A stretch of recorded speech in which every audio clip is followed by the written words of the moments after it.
Hey everyone, Harris Rubenstein here for NBA Now. If there's anything that could bring me out of hiding, it was my victory lap over this Kevin Durant and Draymond Green situation. If you read my article in our breaking news report here at Chat Sports a couple months ago, you would have seen this coming. So let's break down every inch of this situation. And let's start with the fact that this fight actually might have been worse than initially reported. So apparently this whole fight between KD and Draymond did not just revolve around Kevin Durant's upcoming free agency situation. Apparently, a lot more personal and quote-unquote scathing words were used from Draymond Green to Kevin Durant and vice versa.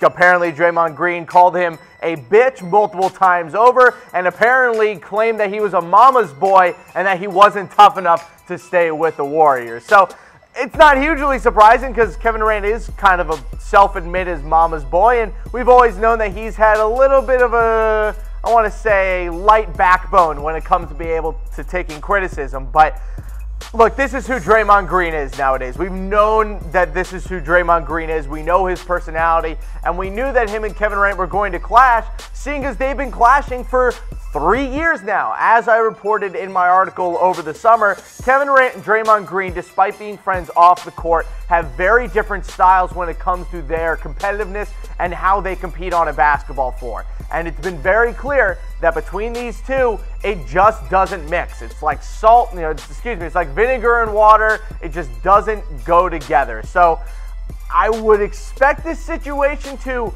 resolve itself on the court because, let's be honest with ourselves, the Warriors are still going to win the NBA Finals, but I would expect this to hang over KD and Draymond for most of the year. But what's not surprising is that, well, Draymond is the only one of the Warriors who cares about Kevin Durant's upcoming free agency situation. Quote, no one cares except for Draymond. That's coming from a player inside of the Warriors organization. It seems that the team, no surprise, is more focused on the three-peat than Kevin Durant making a lot of money this offseason. Of course they are. You think that Steph Curry or Klay Thompson or Jordan Bell give a crap about Kevin Durant's free agency situation? No, they don't care.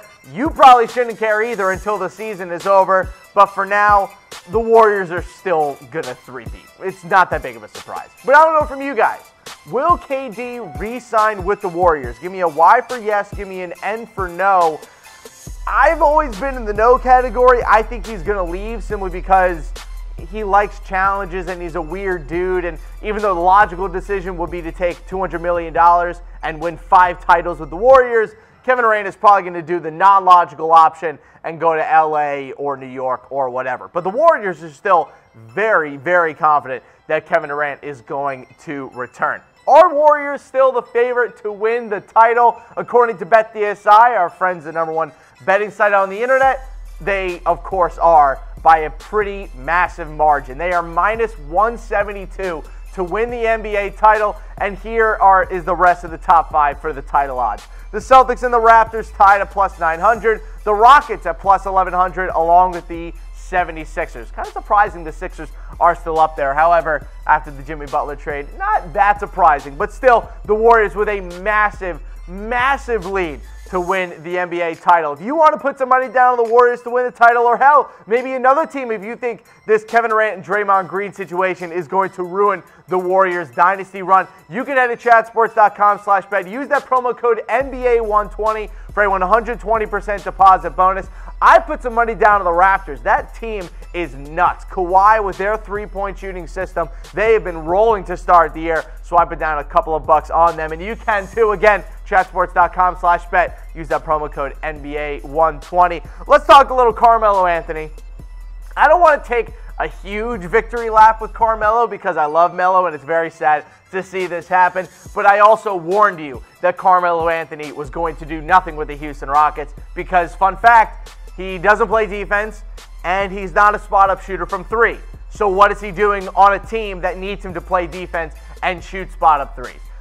This was always going to be the problem with Melo, and like Mike D'Antoni said, quote, we tried to hit a home run and it just didn't work out.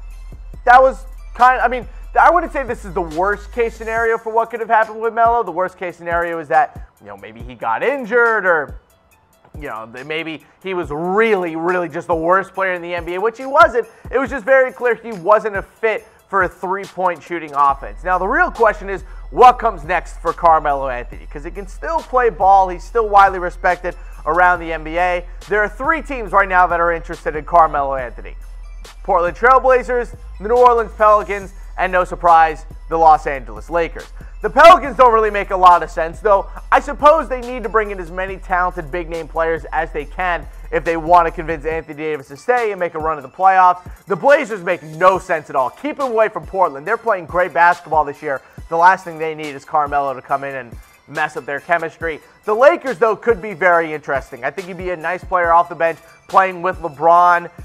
If there's anyone in the NBA that can save Carmelo Anthony's career, it's probably LeBron James. And honestly, maybe only LeBron James. Let's go to our last rumor here. David Fizdale is bringing down the Axe. This is one of the weirdest stories. So the KD-Draymond fight going on and Melo getting cut, we've missed out on one of the great stories of the NBA season so far. It's the fact that David Fizdale has brought a physical axe, into the New York Knicks locker room. All the players have signed it, and they're using it to bond the team.